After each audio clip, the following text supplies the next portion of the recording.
So I think everyone knows that we should have got a crab droid over a spider droid in the new ATTE. The dwarf spider droid was cool, but the crab droid was way more iconic and way more fitting for the Utapau scene. So I'm going to show you quickly how I whipped up this small model right here. To start with, to make the legs, you have this small simple construction right here. You have two of these clip pieces. You have a small pneumatic tube in the middle. This is kind of like this new Technic piece that Lego have introduced in dark grey, so that's kind of perfect right there. And then we do have a small assembly for the lower part of the leg, which is all in reddish brown. I have one of these clip pieces, then I have a 1x3 tile attached to a 1x3 plate, and then a curved slope on the end. The only piece you might not have in your collection right now is that pneumatic piece in the middle, but I think you should be able to find those pretty easy, and an extra one does in fact come in the set, so you only need to really buy 3 if you are looking to improve them and make this crab droid right here. Then you do have this octagonal piece of bars running around all 8 sides, and this was used to mount the legs, and I also added a small gun on the bottom, which is really accurate to what we see, and basically this is made up really simply of a 1x1 stud, one modified bar piece, and then the lightsaber hilt on the end, all in black, and I think this turned out really well. And the main body can then be attached on top, and this was made very simply.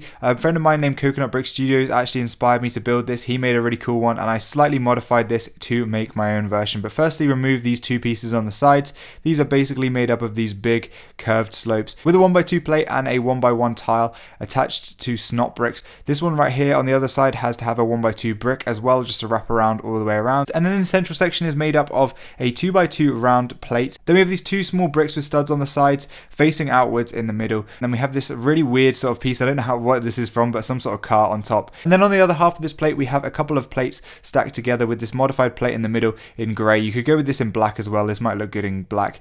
Basically I attached this clip piece, and then I could attach the headpiece like so. The headpiece is super simple as well, just a 1x2 plate with some trans red, and then this cheese slope right here. And then you can attach these triangular sign pieces to the head to make this small sort of face of the model right here, and I think this actually is a really nice shape for the model. These side pieces can be a little flimsy, you do have to get them in the exact right position, but you can knock them off sometimes if you push the legs up too far. But yeah, now you can see the body just attaches to the legs just like so, and I think this is a really cool crab droid. Now we've got the crab droid, of course we have to recreate that classic scene where the clone trooper is attacking it and stood on top blasting it from above. I love that scene in episode 3, and I think this is really cool. Let me know what you think of this crab droid, and check out my full ATT upgrade video over on my main channel SW Bricks and Figs if you want to see all the mods I did to that set.